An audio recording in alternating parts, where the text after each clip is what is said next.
On this episode, Andy and John discuss the Dave Bautista thriller comedy My Spy. Welcome to the road home on film.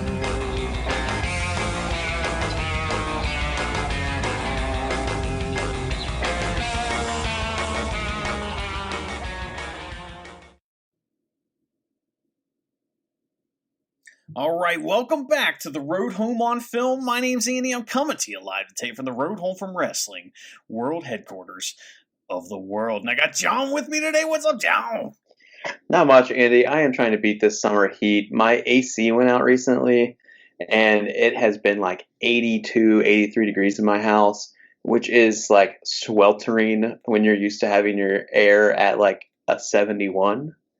So, I'm doing better. We finally got a new AC unit put in, and it only cost $6,000, and we're ready to go. Okay, so you're good. I mean, that's just chump change to someone like John. I mean, you're a big-time podcaster, right, John? I know. I have so many stacks of money that I don't know where to keep them. That's fair. I try to keep mine in the bank, but I mean, you do whatever you want. John, what are we doing?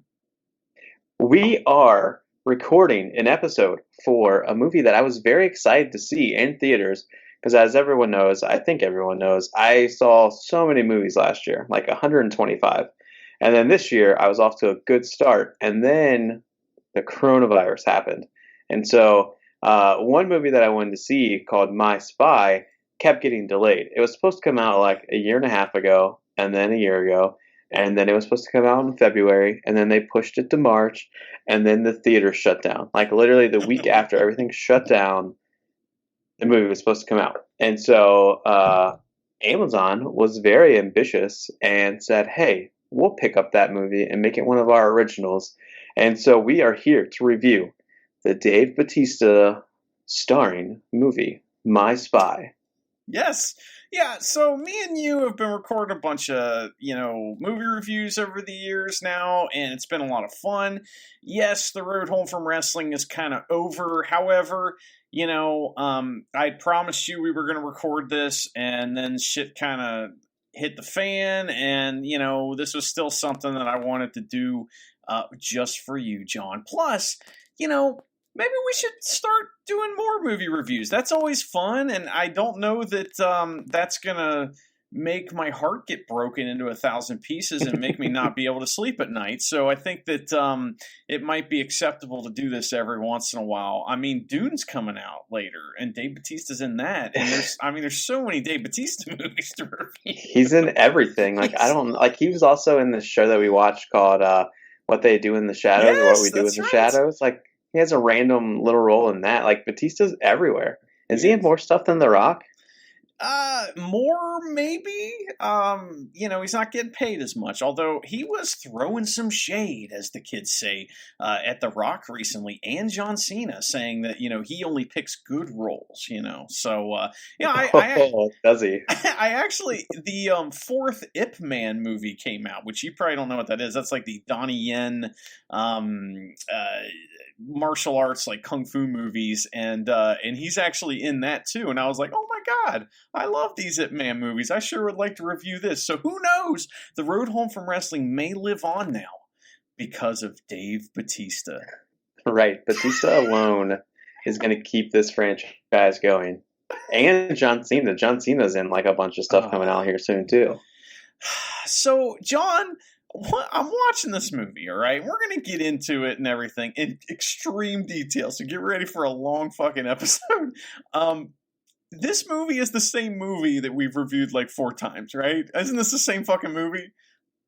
Basically, except for, I don't know, man. For the first time ever, I think I hated a movie potentially more than you did.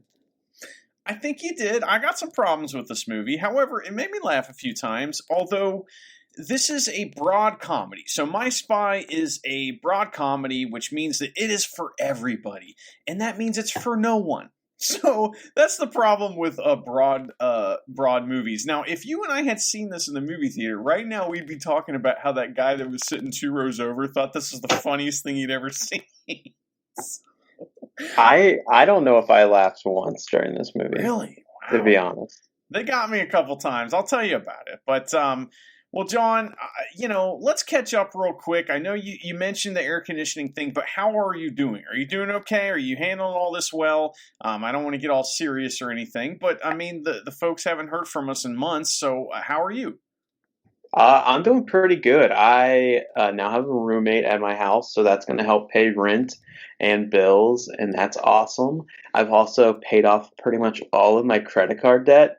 So, I don't know. This isn't, I guess, hitting me as hard as it is other people, and so I'm thankful for that. But I'm also really grateful for like everything being shut down because I'm really taking care of business on the home front, which has been really nice. And then movie theaters are officially back open, Yeah. so I have been able to go see a couple movies, and that's been really exciting. So at least I have a little slice of normalcy in my life again, but not quite like I used to. What about you? I'm doing okay. It's I'm probably not as good as I think I'm doing. We'll just put it that way. I have my good days and my bad days, and mostly it's because I'm constantly terrified because I'm around people who don't give a fuck, and maybe they're going to get me sick. I don't know. Maybe I'm going to get everybody else sick. I don't know. So that's a constant thing that's going through my head. And going to the grocery store, for example, is one of the most terrifying experiences ever. But on the happy side of things, gosh, you know, I don't talk about money or anything. I'm not trying to be like fancy schmancy, but I'm doing pretty good financially. I'm paying off a bunch of debt, like you're talking about, and because I'm not spending it on independent pro wrestling, which is awesome. The New Japan podcast's going great. It's a lot of fun. The G1's about to start, which means I will not sleep for the next 20 or 30 days. However, Cool. I'm excited for that, man. That's good stuff. Nice. Yeah, I still do not know much about New Japan Pro Wrestling. Maybe I need to get a login for that so I can check it out, see what Wait, all the hype's about. well, you're listening to every episode of the Never Open podcast with me and Luke, and you just haven't seen it yet. Is that what's going on? Yeah, like I get it. I can hear the excitement in your guys' voices, but I can't visually see how exciting things are. And I'm missing out on that visual aspect, so I need to hit that up. Dude, John, you have no idea how many guys with abs there are in New Japan. I mean, you don't even know about Taiji Ishimori. You don't know, about, I mean, you don't know about Hiroshi Tanahashi. You would shit your pants if you saw him. So, Do they have as many abs as Braden Lee? more. I So, don't know. Have you seen Braden Lee I recently? have. I've seen him, and my God, it's ridiculous. The dude is jacked right now. Yeah. Well, John, we've caught up, and now we have to talk about this movie, which I'm excited for. You are not happy about it, but I understand. But maybe it's fun because it's a movie you hate and you get to shit on it. Let's do what we always do and talk about the actors and see how you thought they did. Do you want me to do a plot summary real quick, or should we do that after the Let's actors? do that after the actors. Okay. All right. So I'll save the best for last. So we'll start off with the, I guess, female lead, the child, which is Chloe Coleman, and she is playing the character Sophie. You might recognize her from such movies or TV shows as Upload, where she plays Nevaeh. That is Gross. quite the name. She was also in Big Little Lies, which was an excellent show. She played Sky Carlson. But I think what you probably recognize her from is her starring role as Charlie in Puppy Star Christmas. I have never seen her before. I thought she did pretty good. I think she was one of the best things in the movie, John. You didn't like her? I think she's the reason I hated this movie so much. And I don't think it was because of her acting. I think it's because of the script Okay. and like the direction they gave for her. Uh, but yeah, I mean, I thought she did a fine job. I mean, I remember her from Big Little Lies. Like I remember seeing her on that and thinking, as like not having a major role, she was doing a fine job. But the Puppy Star Christmas, I mean, that outshines Yeah. this role like I, by large. you think that puppies and stars and Christmas, I mean, that's like peanut butter, jelly, and bread right there. I mean, and then you throw her in the mix, that's like toasted bread. It's amazing. So I know that's a classic movie that we've all seen many, many times. And, we don't have to tell folks about that. They all know about Puppy Star Christmas. So, Yeah. I mean, and if you haven't, just look it up online. I'm sure you can find it streaming somewhere. Her mother was played by Parissa Fitz Henley, and she played Kate in this movie. You might have seen her in movies or TV shows such as Jessica Jones and Luke Cage from the Netflix Marvel shows. She played Reva Connors. Did you like that show? Which show? The only one I watched, honestly, was Daredevil. Okay. Yeah, Jessica Jones, like, I don't even really like that actress. So yeah, she was bad, and like the show is bad. Everyone likes Luke Cage. I just couldn't because I associated him with the Jennifer Jones show. I was like, I don't want this, So I never watched it. People say it's good. I don't care. Yeah, I'm just here for Daredevil, which even then I didn't even finish season 3.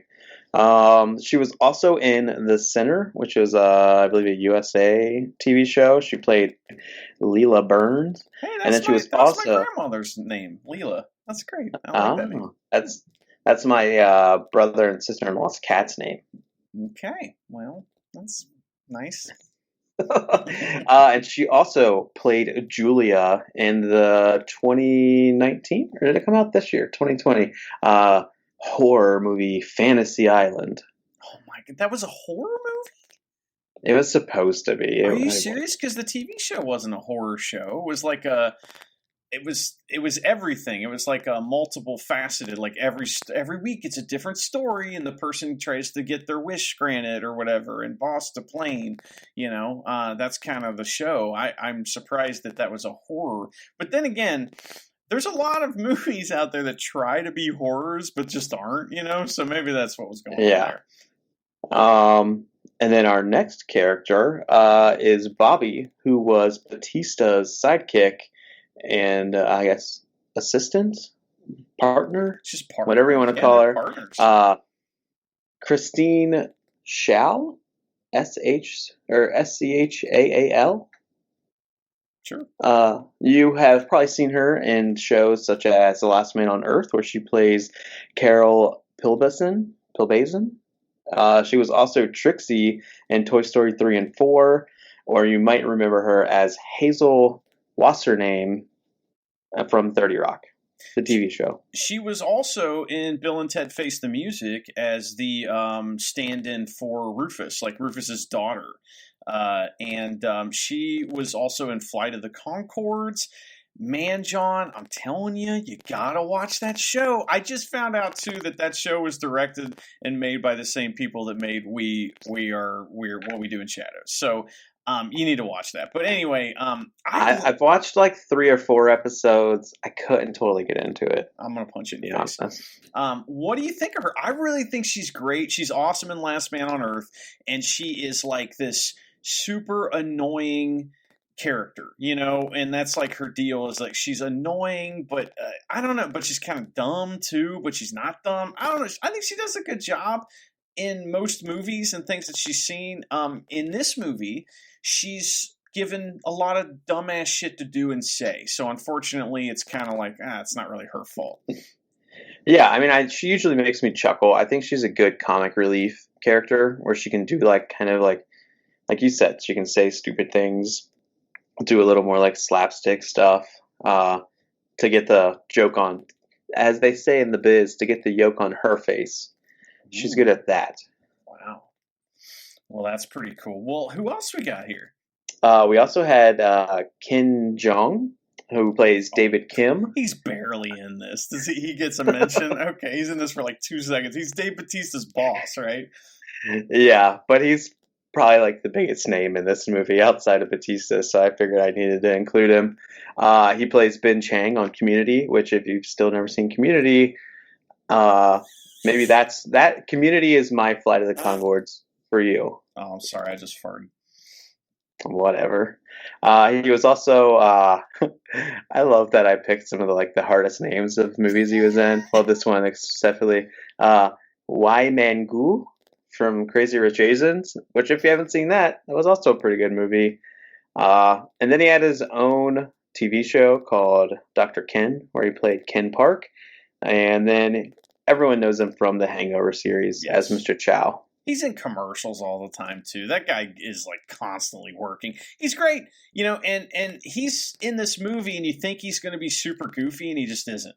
And that's like Yeah. kind of the deal. That's the joke with him. So yeah. Well, does that lead us to? Do you know that he's a real life doctor?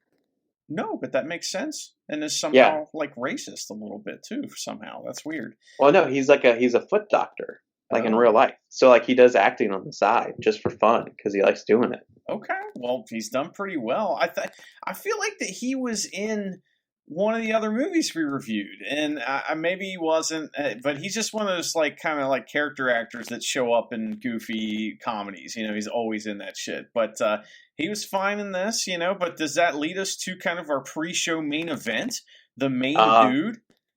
I was going to do the main bad guy and then the main dude. The main bad guy Ooh. is Greg Brike. He's awesome. He plays what is it? Marquez. You might remember him from Saul 5 and 6, where he plays Malik. Oh. Or he was on a TV show called Bitten, where he played Jeremy Danvers. I think I remember him as some crazy bad guy on another like movie or something like that. He seems like, he plays a pretty good bad guy. He's fucking barely in the movie though, and that's the problem with this movie. Well, we'll get into it. Never mind. I mostly included him because I was looking at the call sheet and he was like kind of decently high. So I was like, oh, he's going to be in this a bunch, so let's include him. And then he's not. There's a secondary bad guy that he's introduced as a photo, and then he comes back later in the movie, and you're supposed to know who he is. What the fuck? I was paying attention, luckily. So, okay, that does lead us to the pre-show main event. Who is the star of this movie, John? It was Dave Bautista, who plays JJ, a former military soldier turned CIA agent working undercover.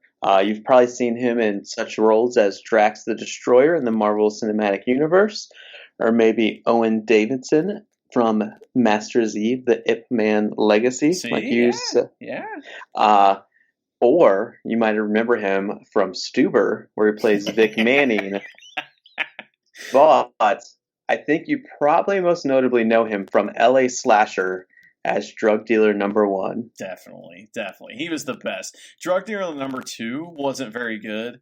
And Dave Bautista's like acting circles around drug buyers, because he's drug dealer number 1. He's great. He's in all those James Bond, like isn't he in like more than one of the James Bond movies, or just one?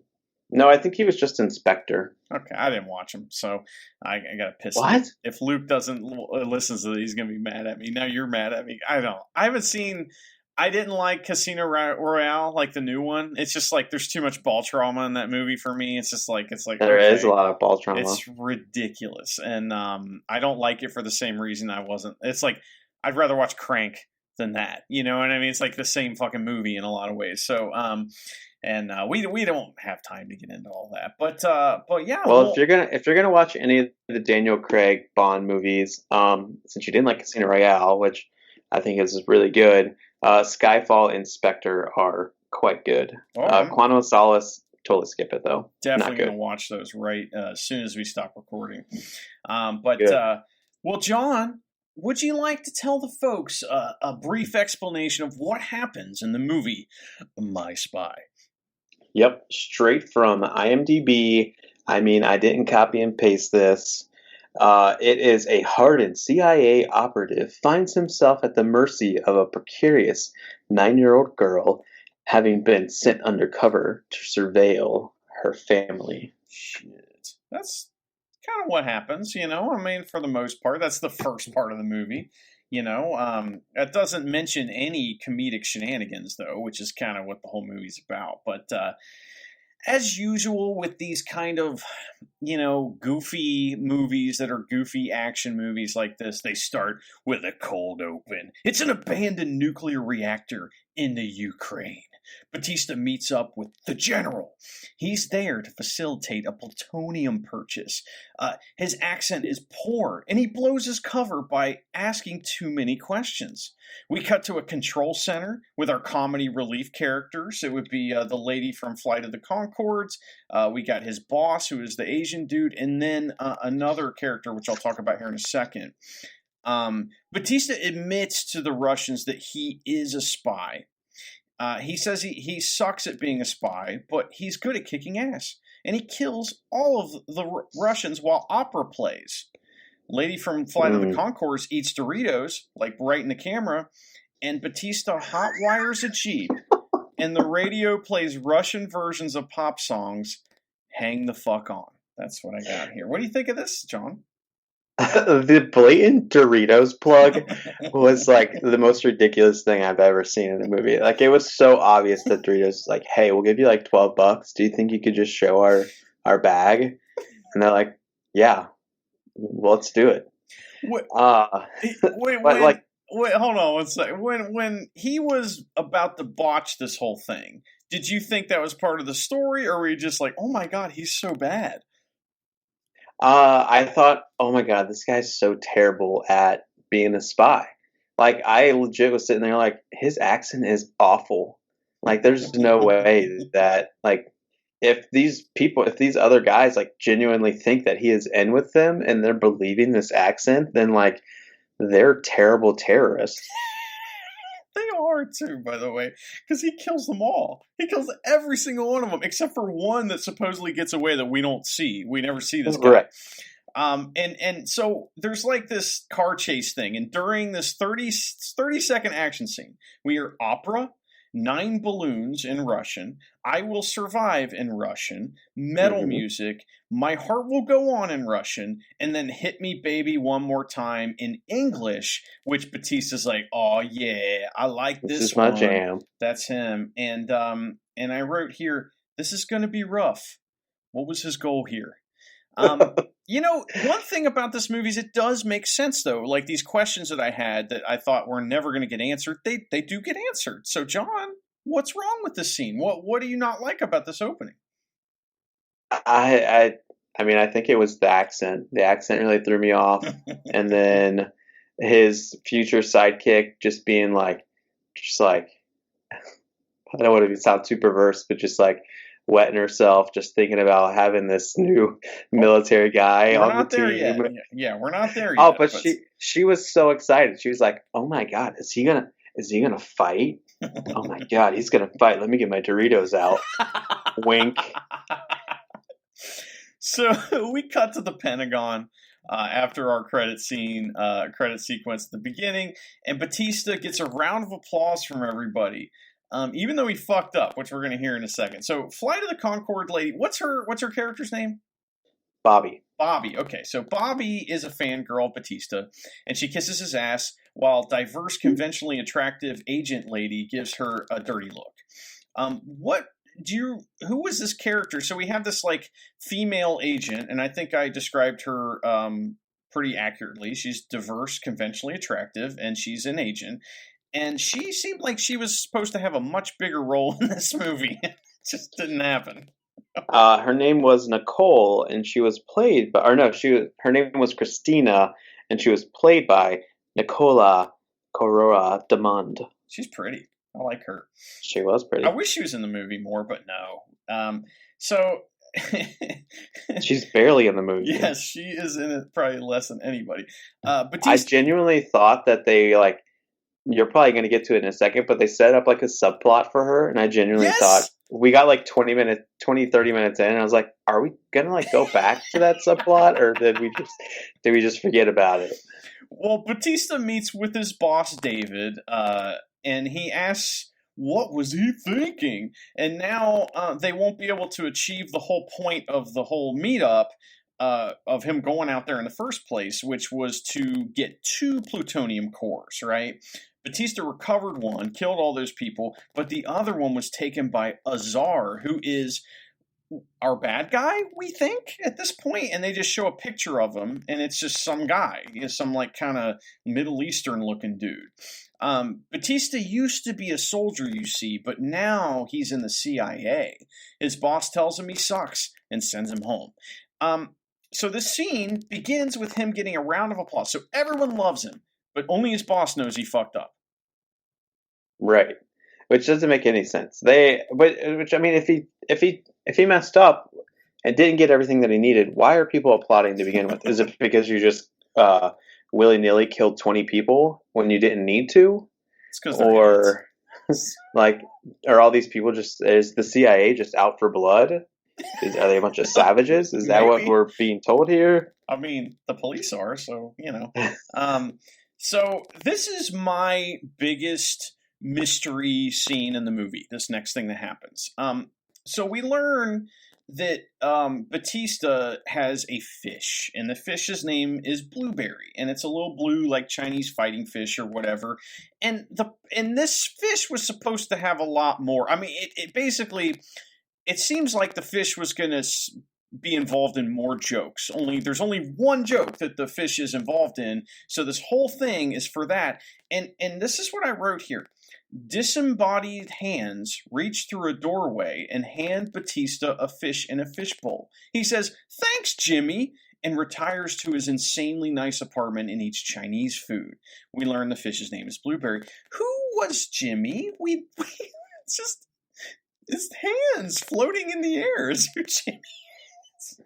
I want to know who Batista's interior designer was, because there's no way in hell he did the layout for his apartment. Like, it was way too fancy.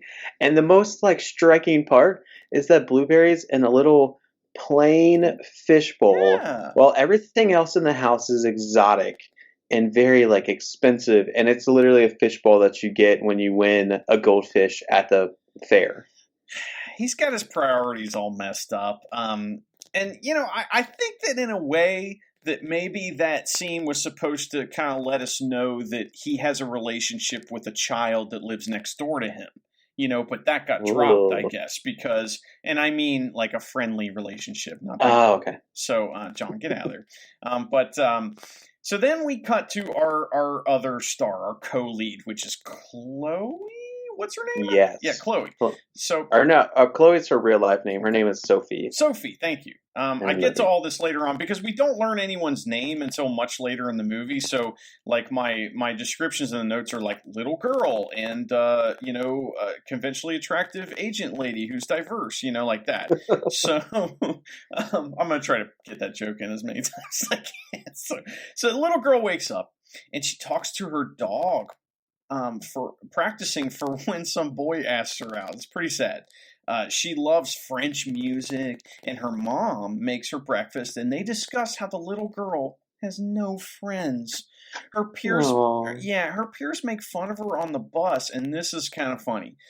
So we learn this story beat here, where basically there's these two little girls in the front. They're like the mean girls, and they turn around and they see that she has jelly stained clothes. And she tells the girls they're taking pictures of her, and she's like, she's not allowed to have pictures of herself on the internet since her mom is afraid of cyberbullying. And the little girls just crack a joke about her, and it's just a funny joke, and I didn't even write it down, but it's funny. The little girls are like complete shitheads to her. That made me laugh.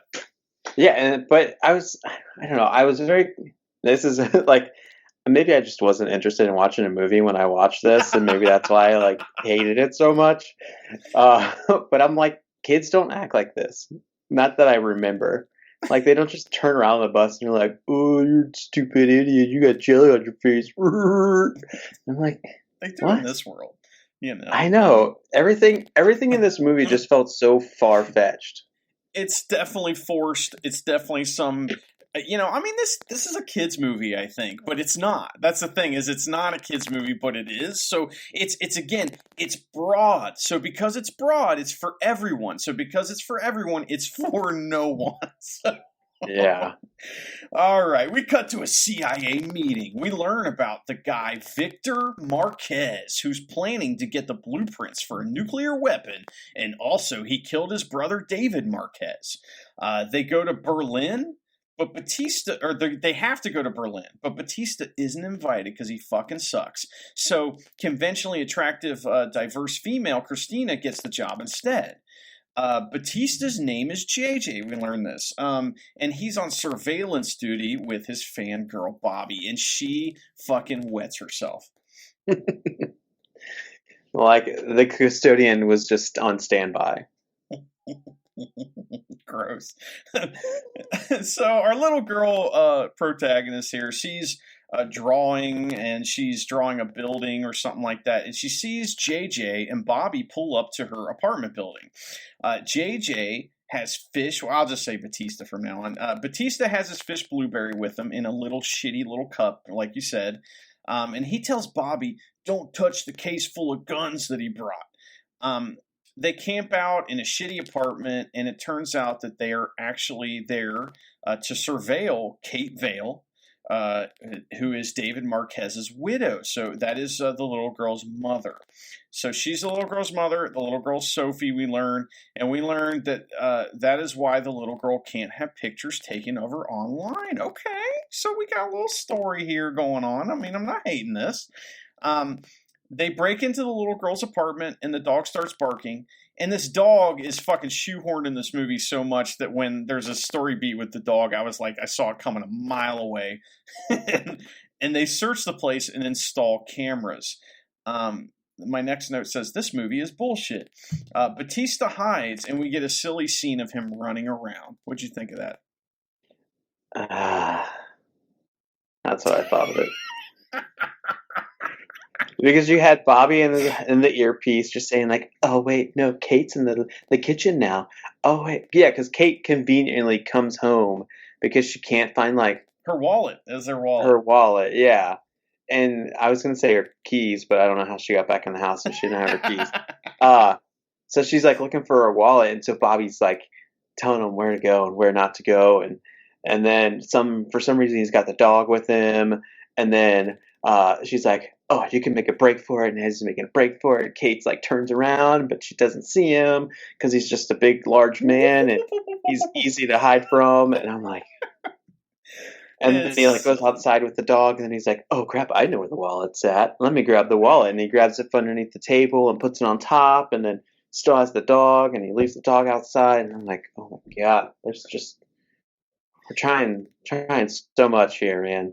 I have a question. Something just struck me. Do you like Arnold Schwarzenegger movies, like Kindergarten Cop or something like that? No. Okay. Okay. This is what they're trying to do with this movie. They're trying to make Batista like an Arnold Schwarzenegger. Like, he goes to a restaurant, everyone's looking at him, like he's just this like monster among people, and that's kind of what he's a fish out of water where everywhere he goes because he's this like killer.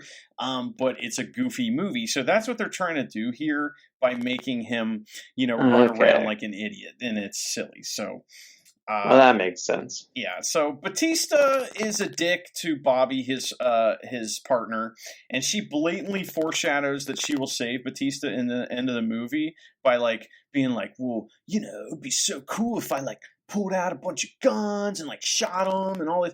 And they do they foreshadow it really hardcore, and they do kind of mix it up a little bit at the end. But this is kind of funny because she accidentally stabs him in the leg and then vomits, and that made me laugh.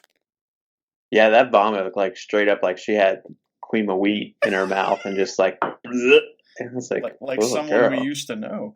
But yeah, so she's trying to throw a knife or something, and she throws it, goes right in his leg, and he doesn't react, and then she pukes, and like the timing on it's perfect. That made me laugh, so I like that. It might have got a chuckle out of me. Okay, all right, John. We're gonna. I don't know why I'm trying to make you come around on this piece of shit movie. Right? Don't you remember Doolittle? I automatically just like default to whatever the opposite is, whatever you think. So Sophie and Kate arrive home. There's a lot of them leaving and then arriving home in this movie. Like they'll be at home and then they show them arriving at home, and it's like they were just at home. What the fuck? So there's a lot of that goes on. Where did they go? Oh, where's the time right. At? And we get this other story thing. So Sophie can't go ice skating, and she flips out. and she asks comical gay odd couple that are the neighbors to take her skating, right? So can you describe for the folks this odd gay couple that lives next door? Yeah, so you have a super flamboyant black guy who's just over the top sassy and just like, yes, girl, yes, queen, everything. And I'm like, whoa. And then his boyfriend is this super macho white man who doesn't talk, and so he answers him for everything. He'll hear the white guy grunt, and he'll be like, "Oh, this is what so and so said," and you're like, "Okay," but it was so like it's such like uh I don't know how to describe it properly. It's so like over the top and in your face aggressive the way they kind of do a lot of these characters, and they go like so overboard with this gay couple Yes. that lives across the hall. Well, you know something's up too. You know, it gets so shoehorned in. They're so judgmental too. Like that's their whole character trait. Is the one guy's flamboyant, the other guy's super judgmental, and so the flamboyant one gets real judgmental too. That's their whole deal. Is they judge everybody. So, which is kind of I don't know. It's kind of a gacial type slur in my opinion a little bit. So I don't really like that. But it is what it is. Those characters exist. And so, you know, there's like this scene where basically Kate runs over there. Can you take my daughter skating? And like, girl, we don't skate, blah, blah, blah. And they're like, I'm just kidding. That's all we do is skate. We met while we were skiing. You know, like, what? It's just dumb shit like that. I don't like it. Okay, so here we are. The next day, Sophie finds one of the cameras instantly and deduces that someone is spying on her from the neighboring apartment. She actually gets in while they're getting pizza delivery, and Sophie IDs them both and busts them hardcore. She knows everything. She holds them at camera point, and Batista won't pull out and says he wants to kill the girl. Sophie offers him a deal, though. What? So this little girl is too big for her britches. Isn't that the deal here? Yeah, and I think this is where I start to get angry with this movie because she's so like they make her that she's too smart for her own good. Like her language is very adult. Like there's nothing kiddish about her except for that she's in like second grade. Like, but her language is too smart. Like was in France for 2 years and now she's so snobby. No wonder nobody likes her, right? Right, and now all of a sudden she finds one camera and is able to find them like without like any other clues except for having a camera and that they're in the same building. I'm like, what? Well, it's interesting because what message is this movie trying to say? We learn that she can't make friends, but it's because she sucks. It's because she's rude to everybody and she's shitty and she won't let them in. That's what it is, right? And then in the end, she makes friends not because she starts letting people in, because she has some cool dude that she hangs out with. That's it. Right. You know, so and that she's manipulative. You got it. Yeah. Oh, she's extremely manipulative. In fact, that's what the scene's about, is her offering them a deal. And the deal is basically, you know, I'm going to blackmail you. I know you guys are here doing this, and I'm not going to tell anybody as long as you do whatever I want. So that's what we get. So we cut right to the ice skating rink. And Sophie doesn't know that the gay dudes had agreed to take her skating, which was a story beat that I was like, what the fuck?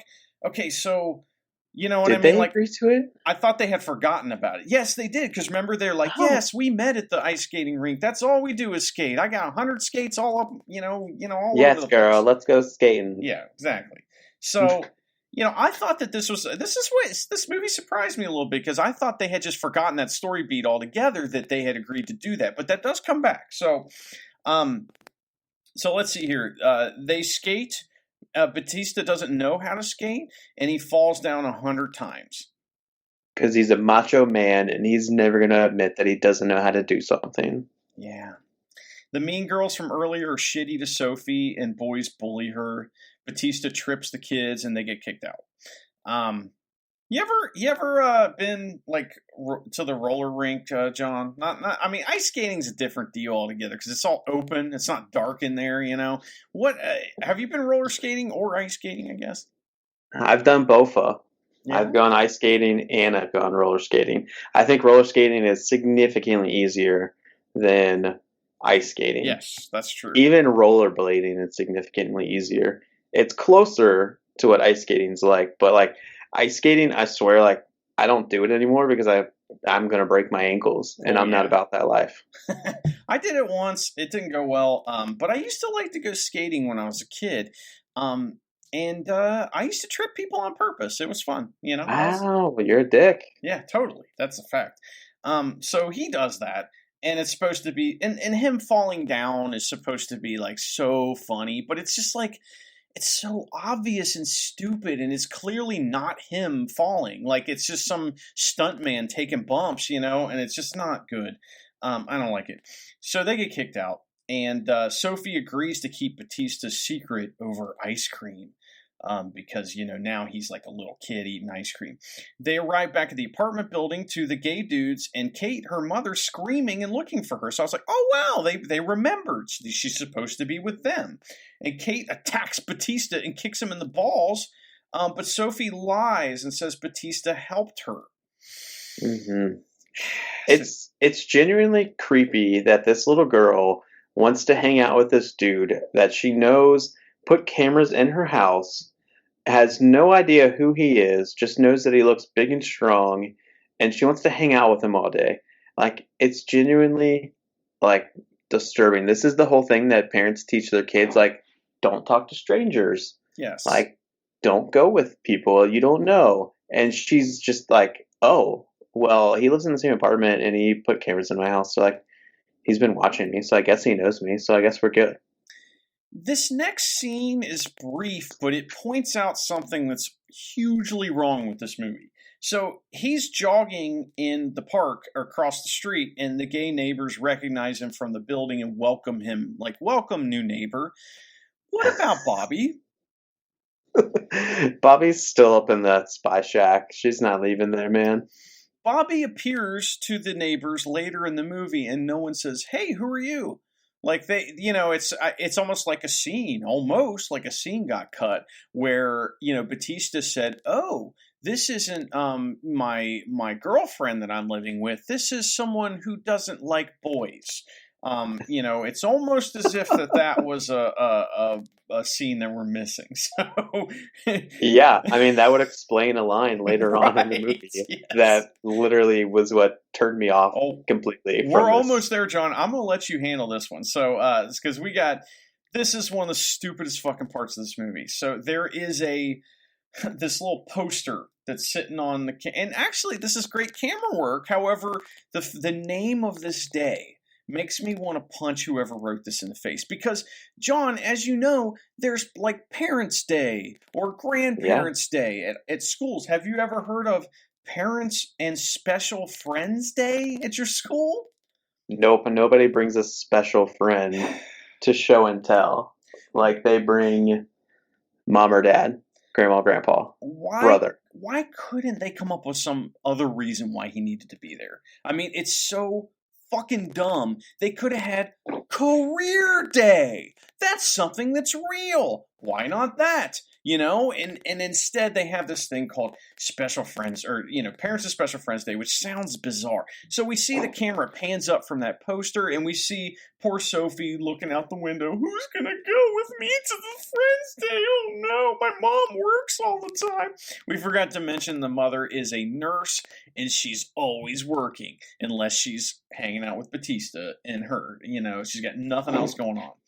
Yeah, she's an ER nurse. You know those ER nurses. They always make them work 74 extra shifts a day. Yeah, and, the fact that she's like, extremely beautiful. I mean, she must never get hit on by guys. I mean, she probably never gets to be friends with anybody, I mean, it's unbelievable that her and her little girl don't have friends. Now, I do understand that the idea in the movie is that they don't want friends because of the situation that they're in, which we'll get to. But that's not how it's portrayed.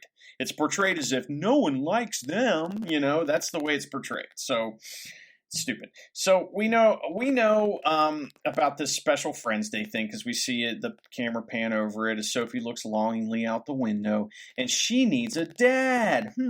Hers was slaughtered. You see.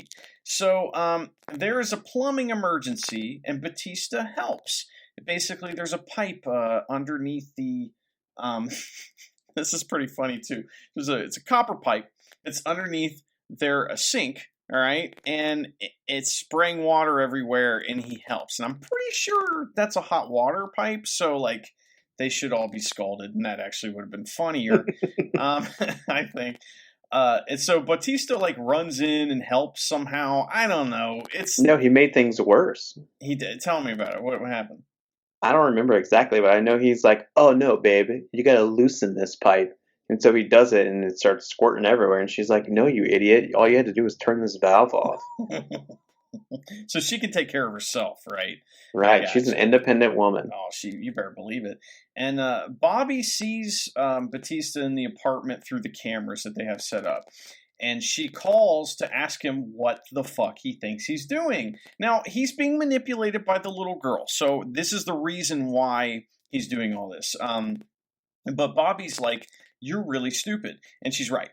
So Sophie, the little girl, invites Batista to Parents and Special Friends Day because the mother can't go because she's the working single mom. And then, John, we get the line. Please tell us about the line. And mind you, Batista and this girl have only known each other for all of, 48 to 72 hours. And they've already exchanged phone numbers because the little girl calls him and she says, "Hey, JJ, I just wanted to tell you thanks for the great day. And I just wanted to say goodnight. Oh, and tell your lesbian friend I said bye too." Click. And I'm like, what? It was such a casual drop of a line of like, we know nothing about Bobby. We don't know her sexual orientation. We don't know her preferences. For all we know she likes Batista. super. Yeah, she's super in love with Batista. We don't know if that's just her being a fangirl or if she's like physically attracted. But for the little girl to just casually go at 9, "Oh, and tell your lesbian friend I said goodnight too." I'm like, what the fuck is this? It's supposed to be funny, John. It's not funny. And that's where, like, the script, whoever was writing this, they tried to make this little girl too adult and too smart for her own good. Like, and I know kids can be very, like, brutally honest and stuff, but I also don't know too many kids who are going to be like, "Oh, tell your little gay brother I said bye. Tell your little lesbian sister I said what's up." Like, no kids are saying that. There's no setup for this joke either. If it's a punchline, where was the setup? Like I said, they're missing a scene where he lies and says that Bobby is whatever to, and meanwhile, the little girl knows that she's not his, quote, lesbian friend. She knows that she's a fucking CIA agent. So, I don't know. This is what you texted me and were like, this is bullshit. I understand. It is fucking bullshit. But you know what else is fucking bullshit, John? Parents and Special Friends Day at school. All the kids have normal parents, right? And one of them's a doctor, one of them's something else. And Batista, of course, is a complete psychopath. We have it's basically one class, that's the whole school, is in one classroom. And so everyone's in there. So everyone's got their parents there. And each parent takes turns going up and saying what they do for a living, and it's all very normal and everything. And then Batista gets up there and he's complete psycho, and he's like, "I'm not going to lie. I'm going to tell you the truth." Because at first he kind of fails. He says he doesn't do much. He's in between jobs, he says, and they're all like, "What a fucking loser." So all the kids are booing. "Ooh, boo, you're a joke. Right. Why is this big muscular guy got no job?" But he knows Sophie might get made fun of because of him, so he can't have that happen. Whoa. And the other thing that's going on is every female that's in this scene, which there's quite a few of them, is drooling on themselves. Like, "Oh my God, tell me more. I am just in love with you." They love Batista because of, look at him. He's so muscular. Look at that, yeah. He's got so many tattoos. So he decides that he's like, well, I'm going to tell you the truth. I'm in the CIA and I've killed all these people. And these women are like, oh my God. There's a little baldism here, though, because as one of the dads who is bald, he's jealous of Batista. That's a little baldest. I don't like it. In fact, he tries to show people his tattoo, and because the lady's like, "Let me see your tattoos." Did you see Batista's haircut in this movie? I did. It was the most bizarre thing I've ever seen. It was almost like it looked like it was airbrushed on. Like his hair, like.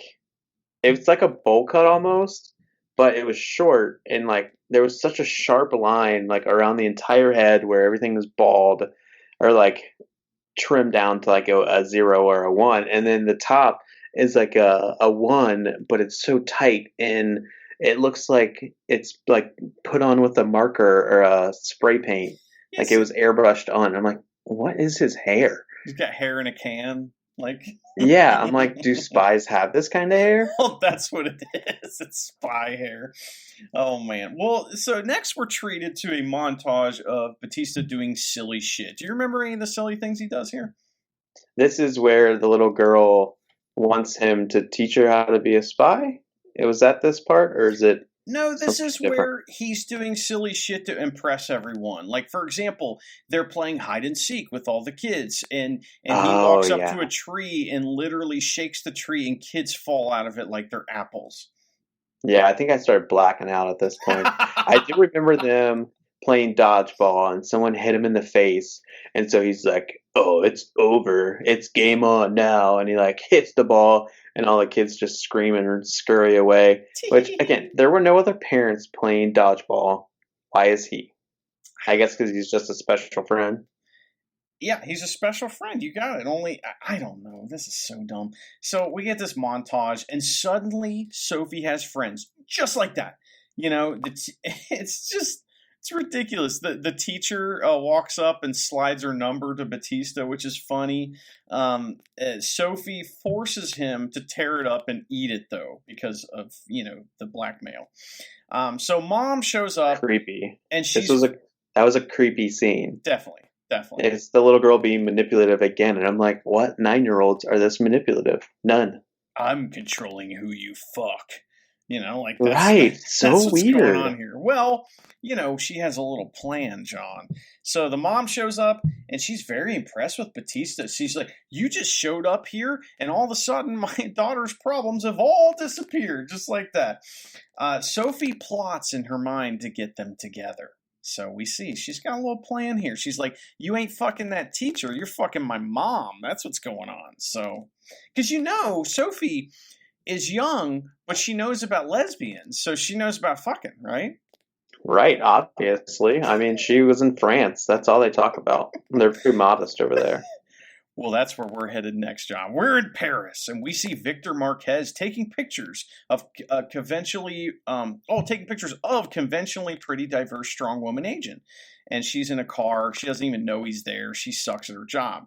That's it. That's like That's it. Yeah. That's she's supposed to be following him, and she's following someone else that's going to lead her to Marquez. I don't even know who that guy is, by the way. Later on we meet him, and I don't know who the fuck he is. I have no idea. He's henchman number 3. Yeah, but he's like above Marquez. I don't know. We'll get to that. Yeah, so that is like a, hey, remember, this is like a spy movie, by the way, kind of scene. And it's literally like 5 seconds. Like, there he is. There she is. Okay. Now we're back to, this movie takes place in Chicago, by the way. It's Sophie and Batista hang out and discuss his life in the park. He lets her know that he walks alone, which was pretty funny. That was funny. I guess I missed that, because that is ridiculous. And then this is the montage of him teaching her spy shit, and she's way better at it than he is. He also teaches her the cool stuff, quote unquote. You remember any of this, John? I remember her being like, "Oh, teach me how to walk away from an explosion without looking back." And they had sparklers, and like little Roman candles. and she keeps looking back, and he grabs her head and forces it around so that she's not looking back. There's a couple story things that happen here. One is that yes, the whole thing like that. She also learns like this is kind of funny where she's like giving him different scenarios in which he kills a bad guy, and he's spitting out one-liners that he would say. You know, she's like, "What if it's in a freezer?" And he's like, "Cold stuff" or whatever. I don't know. That part's funny.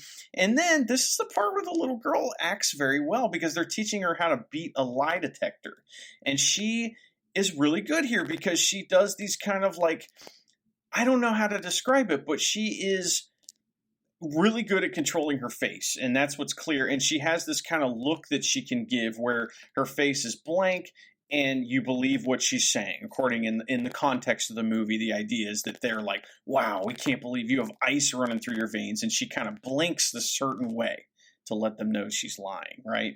So yeah, because Batista's like, oh, I can see the tenseness in someone's face and know when they're lying, and she learned that if you distract someone, that's even better than being able to lie. What'd she do, John, to distract him? So they're talking, and she's like, oh, I love your tattoos, and then she knocks over Blueberry's bowl. Yeah.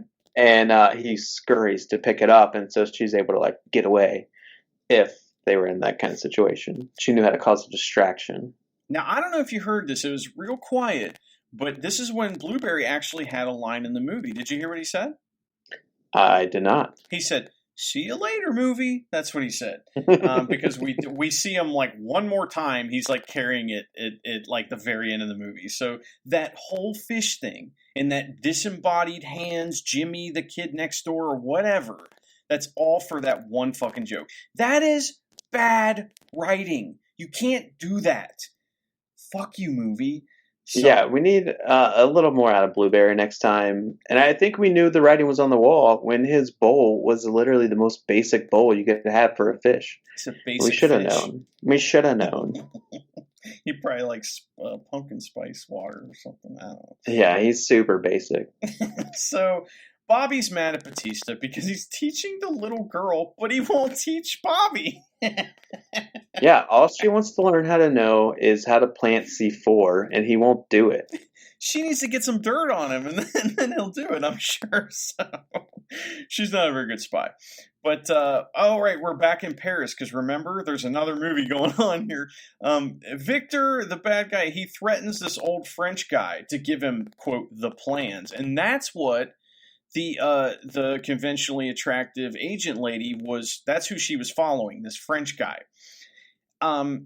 So the idea is that he wants plans to build a, like, nuclear delivery system for this plutonium. Like, that's what this is. It's so generic and shitty.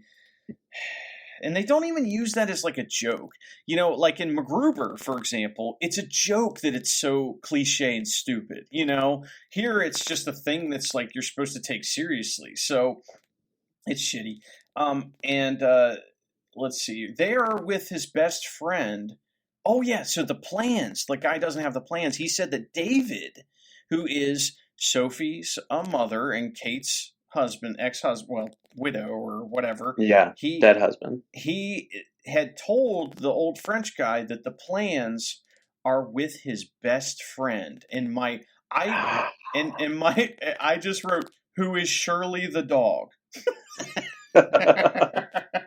Because dogs are man's best friend. Right, and that dog just keeps getting shoehorned into the movie. So, old French guy gets murdered. There's that. And then we get a little misdirect here, all right? Batista, and this is a good idea, but it's poorly executed. Because Batista gets an emergency text from the little girl. And since we just saw Marquez murder this French guy, and he's seemingly headed for this apartment to kill them, maybe. We don't know. We think that maybe, for a second, Batista, this emergency text, is the guy coming to kill them, right? I mean, that's kind of the idea they're trying to set up. However, it takes place so quickly that it doesn't work, you know? So we think maybe she's in trouble, but really she just wants to groom Batista to date her mom. So...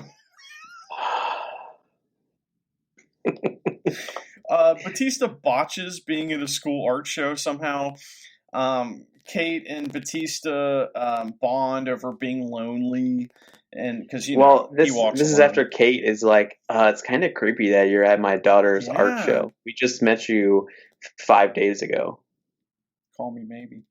You've taken quite the interest in my daughter, and it's creepy. But you know what? I'd really like to date you. He's got the dick. That's the deal, though. I mean, he's got the muscles and that weird hair. I mean, what are you going to do? So Batista helps a pigeon.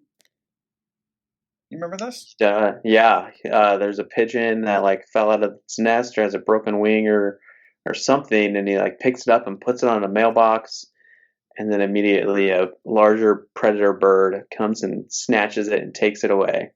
And it's supposed to be this kind gesture of how he can help people, and now he's a terrible person because he allowed that pigeon to die. Do you remember a movie that we reviewed that had the same joke in it, only it was 1,000 times funnier? Do you remember this? Maybe refresh me. It was in Dolittle. So that was one of the only parts of Dolittle that was funny. This like guy goes to kill a fly. The fly gets away, and we hear the fly's thoughts, and the fly's like, "I'm the chosen one. I escaped danger," and he immediately gets eaten by a bird. So Dolittle executed that joke better than this movie. So sorry, movie, you're fucking up. But Dolittle had much better fart jokes in it than this one. So God, it had a lot more of them, that's for sure. This movie could have used a fart joke here and there. I mean, at least with John Cena movies too, we get the pooping and all that stuff. So I guess Dolittle is a John Cena movie too. Yeah, lots of poop in the John Cena movies. Cena's in that. He's always got the poop. Kate and Batista go out on a. Kate asks Batista out on a date. Excuse me, and he says yes, and he is so getting fired. By the way.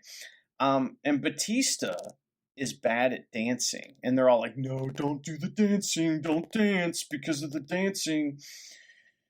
Yeah, she'll never call you back if you dance horribly. One thing that is good about this movie is that it's mostly female characters. Like, there's not a lot of male characters. And if there are, other than Batista, they're all barely in it. That's true. Speaking of female characters, Bobby busts Batista. Busts his balls about the whole dating the Mark thing, and she's not happy about it, which is understandable because they're going to get fired. Batista believes that there is nothing going on with the family, so he's like, there's no reason why we're watching these people. This is all stupid. Now, it's been established that he is a terrible spy, so at least that makes sense. He doesn't know what he's doing, I mean, the case in point is that he's literally dating the Mark of this mission. We also learned that Batista's whole troop died on his last mission, maybe because of his fault. We don't know, And he probably killed them because he was killing everybody else, and he just like wiped them out too. And was like, "Oops, my bad," and everybody's like, "Good job, you got all the bad guys." This scene does something that a lot of our movies do, John. A lot of the movies we review do this, and what it is this is like a 2-minute scene. At the beginning of the scene, Bobby is very upset with Batista because he's dating Kate. 2 minutes into the scene, she is encouraging him to go on the date. Why? What happened? What are we missing here? Maybe he's gonna be able to get on her phone and look through the contacts and look for Marquez's phone number. That's not why she's encouraging him. She's encouraging him to make him feel better for all his people dying. So next time somebody's mad at me about something, I'm going to be like, "What, the people died?" And they'll be like, "Okay, you're right. You should have made that giant mistake. In fact, go ahead and make more giant mistakes." What the fuck? Right. Oh my God, ridiculous. He's not fit for this job. No, he sucks. He is terrible. All right, so the gay neighbors they make awful jokes and give Batista a makeover off screen. Off screen! They set up a makeover joke where they're going to "Oh no, this isn't working, honey. We got to get you the good clothes and whatever thing." And the other guy's judgmental and silent. And they're like setting up this, supposedly going to be funny makeover scene, and it's off screen. Fuck you, movie. I had the 90s music like queued up in my head for a montage of like them switching out shirts Of and trying on different course. shoes and different scarves and sunglasses, and then it's like, all right, here's this shirt, just like unbuttoned, 3 buttons, and roll up the sleeves. Now, I don't want to see that. I'm not saying that, but the movie's telling us we're going to see that, and then we don't get it. So, fuck you, movie.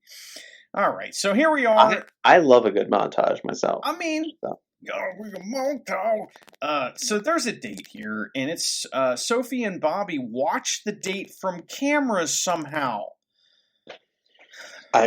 She's a hacker, so she hacked into the business's cameras and is watching them. And they happen to have one pointed directly at his table with Kate, and it's mic'd up too somehow. So so basically this is like a Cyrano de Bergerac type situation where they're trying to tell him how to be on a date, but it's not going so well.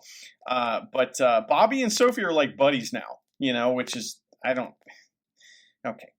Kate opens up to Batista and then asks him to dance, which he promised not to do. But he's a huge hit somehow, and he dances, and people love it. And like Sophie and Bobby are like gross, and he becomes like somebody films it and puts it on Instagram or something, and he's like on USA Today or something. And he's got like a million likes and follows and views, and because the Whippin' Nay Nay by a large man is definitely good TV. I actually know what that is. Watch me whip, watch me nay nay, right? Yeah. Okay. Yep. See, I clearly know what that is. Which, if you know it, then that means it shouldn't be in this movie because it's not cool anymore. That is a fact, by the way. So that's awesome. All right. So after all that, John, no kiss at the end of the night. Come on! Not even a hug, was there? Even that. It was like it was like a pat on the shoulder, like, "Hey, good going. See you later. Goodbye. Thanks for dinner." The poor bastard. Which is probably right because they've known each other for 6 days at this point. He tried so hard, though. Didn't go so well for him, But so Batista and Sophie have a heart-to-heart via FaceTime about her dad being a bad guy. Suddenly, Batista is on the phone with Kate. Suddenly! He's on the phone with the little girl. And then instantly he's on the phone with Kate. Who's at work? She's at work and she's running late. Can you make sure you take care of Sophie? Right? Make sure she has dinner? What? She was on a date. What happened? This is another one of those, we never saw her. We just saw her go home. All right? Now she's suddenly at work. Why can't we... Movie, I don't want to try to reason with you anymore, movie. All right, so he's on the phone. So she, like you said, she's like, "Oh, I gotta stay late for work. Would you, I know that, we had the dates and, and everything. So now I trust you to just go in my apartment and hang out with my daughter," which makes me wonder, what about the gay couple? Because I'm assuming that she was tapping them to do that a lot before, and now they're like, well, fuck you, bitch. I guess we'll just hang out and do makeovers off screen, Right. They're like, okay, we're not mad at watching him come in and out of your apartment. Just give us access to one of those cameras, girl. So Kate finally comes home to find Batista and Sophie cooking. Batista is changing their lives. Well, she's weirded out at first because she's like, "Why are you still here?" "Oh, well, your daughter was hungry because you're not a good mom and you've been at work for the past 74 hours." So, that's awesome. Cut to Berlin. Hey, remember that guy from the beginning that was barely mentioned in a drop line and there's a picture of him? Yeah. Oh, yeah. Well, he's meeting with Victor and he says he has found them. And we assume that he means the dog? The dog, yeah. Right? So the CIA attempt to arrest Victor, and he escapes by faking his own death. So now the CIA thinks that he's not alive anymore. Yeah, they just so casually fall for it. They see an explosion, and they're like, "Oh, he's dead. We're not even going to look for the body." And they hired Batista and let him go on missions. So they suck. The CIA sucks.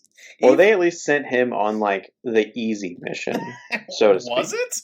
I mean, they didn't know he was going to have Sophie to deal with, I guess. So, right. But Then we cut to the Pentagon. The CIA thinks Victor's dead, so the mission's over. They call Batista and say, "Hey, come on home, come on in." You know.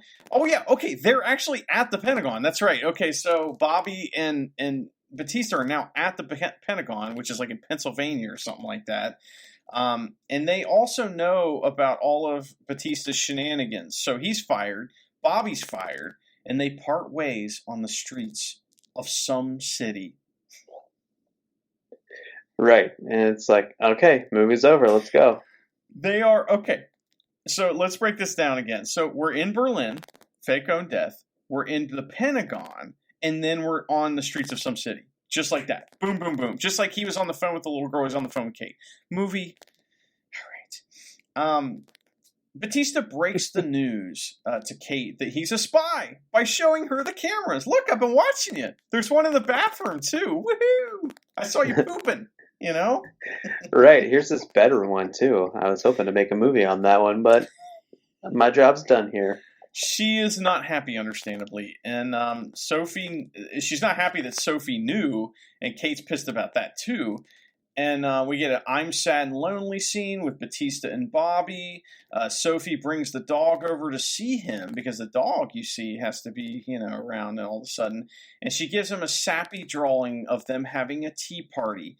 They say goodbye, and this ends Act 2. And again, it's been 9 days since they met. John, this movie sucks. It's okay, like welcome to my team. I'm having fun, a little bit, but this isn't as fun as I thought it was going to be to talk about. Maybe this ending will bring it back. I don't know. I'm just saying, I had high hopes for how fun this was going to be, and I'm not having that much fun. I don't get it. I'm not having fun because I hate the little girl so much. I think what it is this movie is mediocre. And so because it's mediocre and it doesn't really have jokes, there's only a few jokes, there's not as much for us to talk about. Like Stuber, for example, had constant jokes that sucked.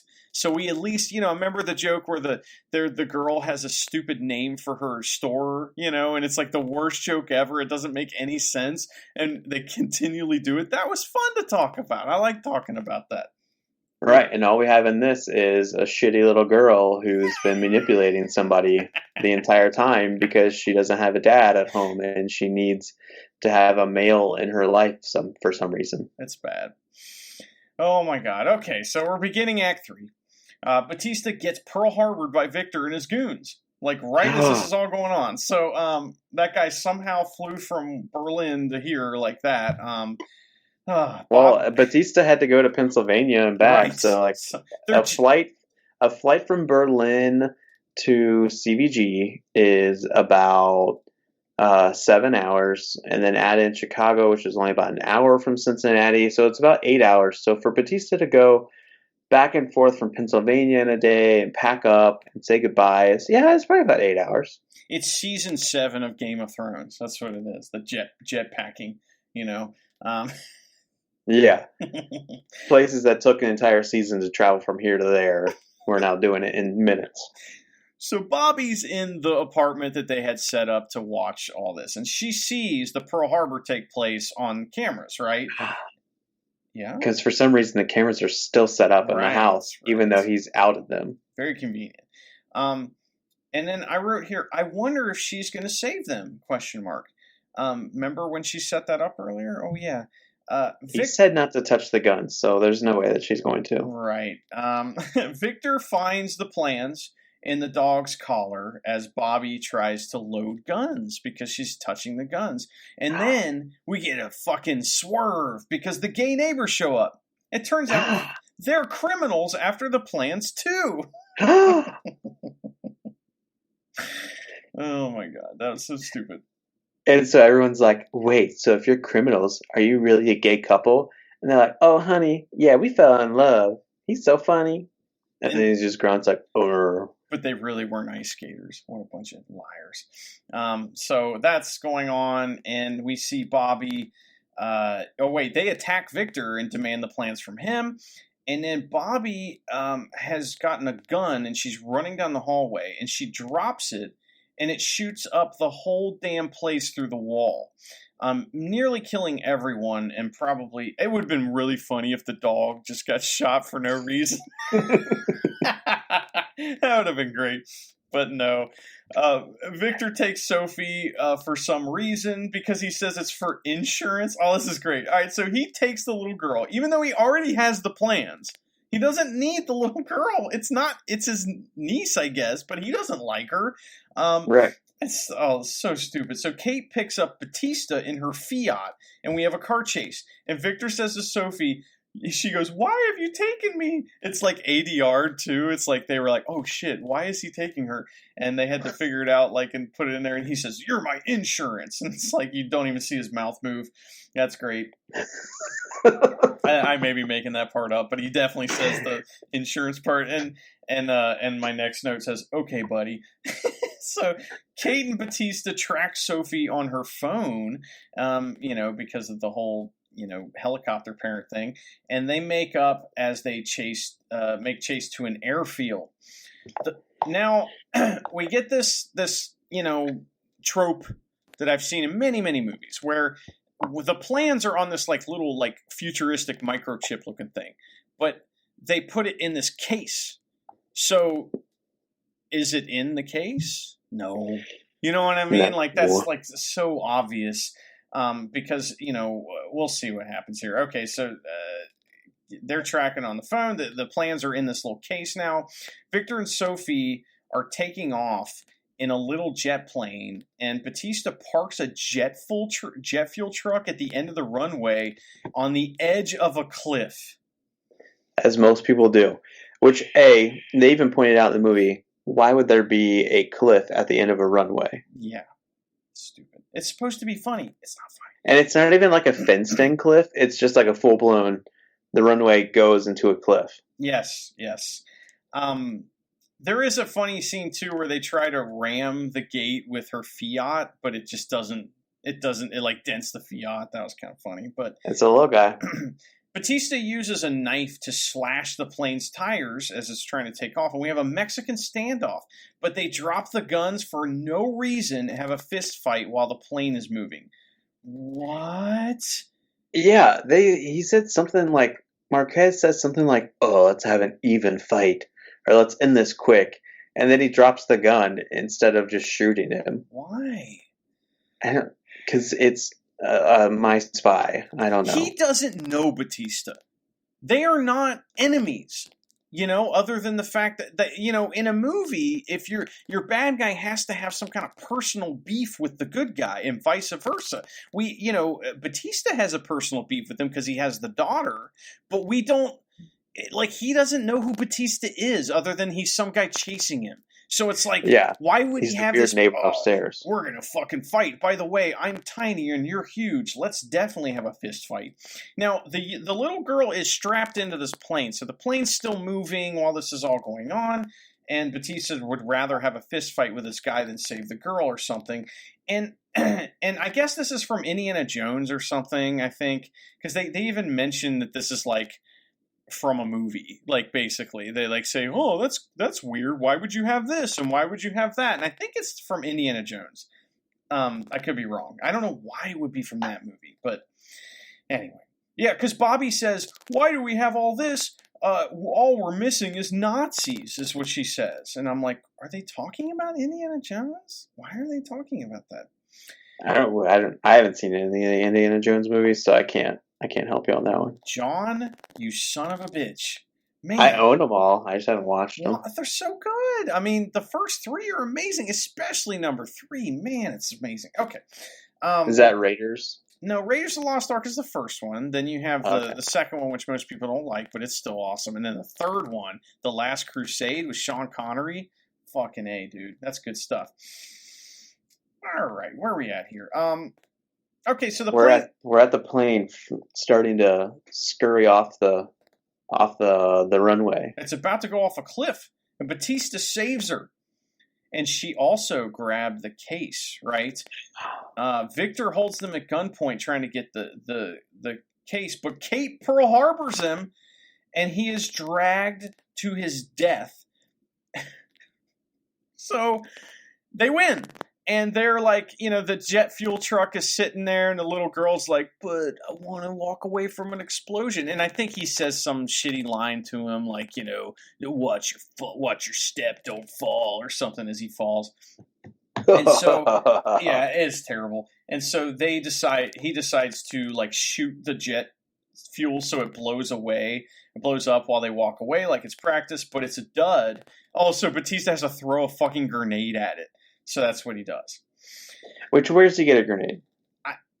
From his chest that he didn't really have access to because it was upstairs? Like early in the movie, he pulls out a bunch of grenades out of his butt in that first scene too. So like that's just a thing he can do, I guess. I don't know. Batista and Bobby get their jobs back. The family ice skate together. Everyone dances like assholes as the credits roll. And John, that's the end of My Spy. I couldn't turn off the TV fast enough. That's the end sucks. It's okay. So here's the deal, John. We came back to the Road Home from Wrestling to do a Road Home on Film episode, and this movie sucks, and it doesn't suck in a way that's fun. So you know what that means, John? We got to do another one. We got to come back. We got to come back because I can't let this. This sleeping dog cannot lie. I can't. We have to come back with something that's better because this was. I don't know where it ranks on all of our movie reviews, but it's on the bottom for me. It's maybe in the very bottom. Worse than Doolittle. Well, Doolittle had so many ridiculous things to talk about that were just stupid. So here's what I'm thinking, John. I think that we need to get together. We need to watch one of these movies together and then talk about it immediately after like we used to. That's what I think we ought to do. We'll plan on that. We'll figure that out. And then I also would like to do Dune because I love Dune and I would love to talk about that on our on our Dead Wrestling podcast. but John... Dead for now. I mean, it might be resurrected at some point. I don't know. We'll see. What are your... Let's wrap up My Spy and then we can talk about all that. What were your overall thoughts on My Spy and would you recommend it? My overall thoughts are I understand why it kept getting delayed. Why the production house that originally made it kept saying, actually, let's wait a little bit longer. Ooh, let's wait a little bit longer to put this out. Oh, let's wait a little bit longer to put this out. And then Amazon, they're like, oh shit, somebody wants to buy this? All right, hurry, give it to them for like $12 and let's walk away from this. Count our losses.